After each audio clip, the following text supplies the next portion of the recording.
कभी ऐसा हुआ है कि आप अकेले हों और लगे कि कोई आपके साथ चल रहा है?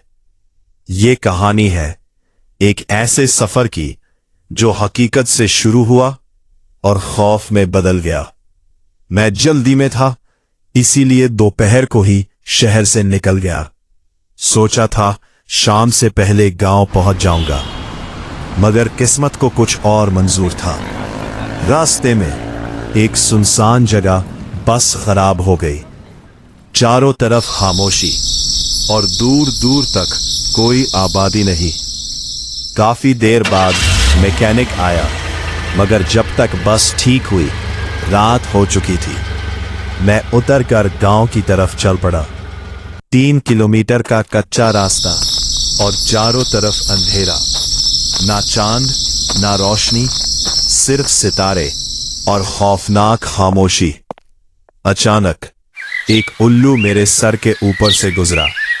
उसकी आवाज ने मेरे दिल की धड़कन तेज कर दी। मैंने इधर उधर देखा और तब मुझे लगा कोई मुझे देख रहा है। झाड़ियों में सरसराहट हुई। मैं रुक गया। किसी साए ने हरकत की। मैं पीछे हटा तो दरख्त से टकरा गया, मगर दरख्त के पीछे भी कुछ था और जितना भागता खौफ इतना बढ़ता जाता। अचानक मेरे सामने एक लंबा साया खड़ा था।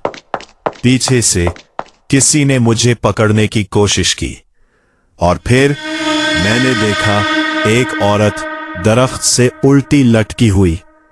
मैं चीखता हुआ भागा, खेतों में, अंधेरे में, और अचानक मेरे कदमों के नीचे जमीन ही नहीं रही। मैं सीधा कीचड़ से भरे जौहर में जा गिरा।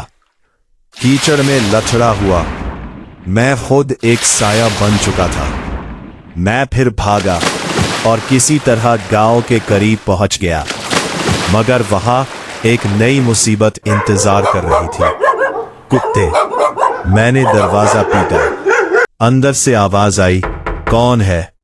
मैं चीखा, दरवाजा खोलो। दरवाजा खुला और सब मुझे देखकर डर गए, क्योंकि मैं खुद एक भूत लग रहा था। जब मैंने सब कुछ बताया तो सब हंसने लगे। ये सब तुम्हारा वहम था। मगर इसी वक्त मेरे चचा का चेहरा संजीदा हो गया। उन्होंने आहिस्ता से कहा, लेकिन इस रास्ते पर अक्सर लोग यही चीजें देखते हैं।